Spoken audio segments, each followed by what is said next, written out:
afternoon, and thanks for joining us. I'm Brian Yacono. And I'm Amanda Hill. Right now, there are more than 250,000 Mainers without power. So let's take a look at this. Central Maine Power is reporting about 321,000 outages, and more than 7,500 Versant customers are without electricity. Now, leading up to this storm, representatives from both companies told us they plan to have extra crews out throughout the storm to restore power. Our Hani Yashivi and Sean Stackhouse will have the latest from officials with both power companies this noontime.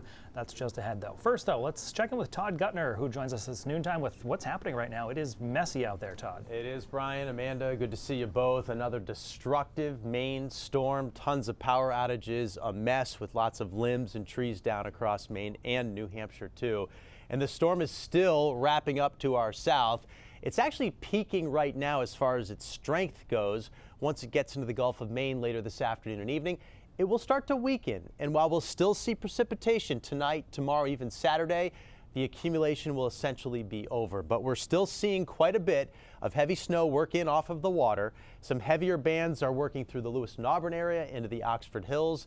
The temperatures, though, have come up a couple of degrees, so it's not accumulating as well as it did earlier this morning or late last night. You've got 34 in Lewiston, 34 in Portland, 33 down in Kittery Point. But there's still some heavy snow in here, and the visibility is terrible right now if you're driving around on some of the roads. Eastern Maine, also along the coastline, temps have come up a degree or two, fluctuating between 33 and 34 in Bar Harbor. Bangor's at 33, still seeing accumulation, but not as efficient as before.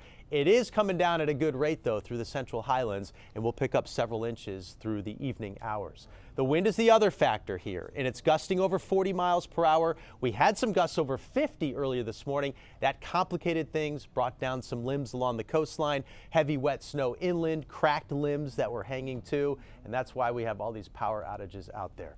Through 3 o'clock, we'll still see bands of snow work through, and then they start to weaken a little bit this evening, and we'll likely even see some rain mix in along the coastline. Now, overnight tonight, we'll still see some steadier snows, and we'll wake up to snow in the morning, but the temperature will be above freezing. It won't accumulate that well. Still, roads will be a little dicey early on. Still looking at 4 to 8 inches along the coastline. You go inland, those numbers ramp up quite a bit, and in some places, there will be well over a foot of snow.